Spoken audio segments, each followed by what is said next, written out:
ایک دو دن کے بعد وہ خوشخبری ملنے والی ہے جس کا سارا سال عاشقان رسول کو انتظار ہوتا ہے. مسجدوں سے اعلان ہوگا مبارک ہو رمضان کا چاند نظر آ گیا ہے. کتنا مبارک اعلان ہوتا ہے یہ. جو گناہگار ہے نا, ہم مسلمانوں کی لاٹری ہے. یاد رکھو رمضان یہ بیڑا پار ہے جس کو رمضان مل گیا.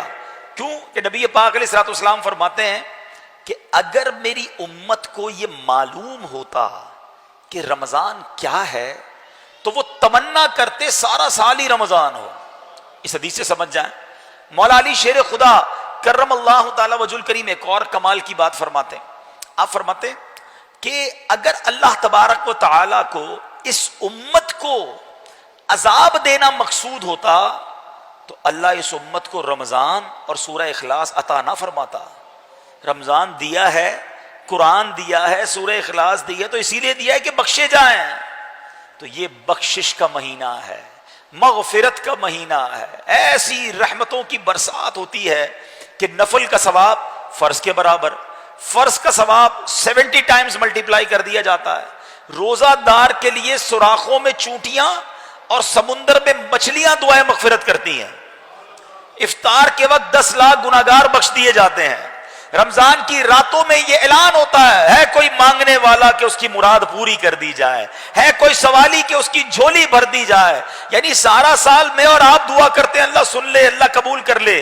رمضان میں ادھر سے ندا دی جا رہی ہے مانگ لو, مانگنے کا مزہ آج کی رات ہے.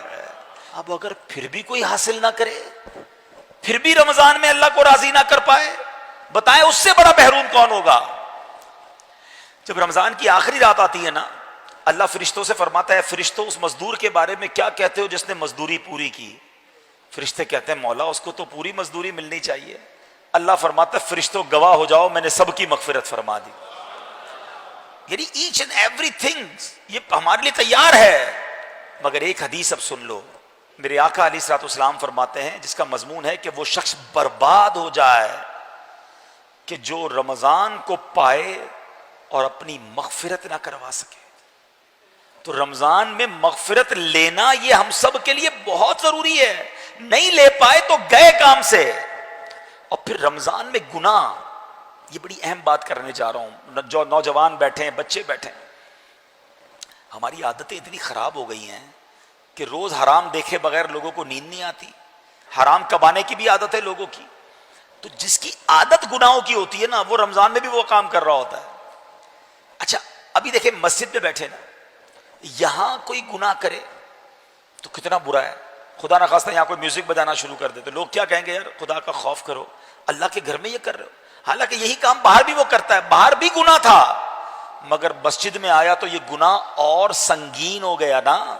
تو اسی طرح رمضان چونکہ رحمتوں کا مہینہ ہے, ہم پر رحمتوں کی برسات کرنے آ رہا ہے. تو اب اگر کوئی رمضان میں گناہ کرے گا نا تو اس کا عذاب بھی زیادہ ہے, اس کی پنشمنٹ بھی زیادہ ہے. ایک حدیث پاک کا مضمون ہے, اس کا جز ہے کہ جو رمضان میں ایک گناہ کرے اس کے 1 سال کے اعمال برباد کر دیے جاتے ہیں. اب بتائیں کتنا بچنا ہے. موبائل تو ساتھ ہی ہوگا نا, دوست بھی وہی ہوں گے, باتیں بھی وہی ہوں گی, انداز بھی وہی ہوگا, گالی گلوچ بھی جن کے منہ پر ہے وہ کہاں سے جائے گی.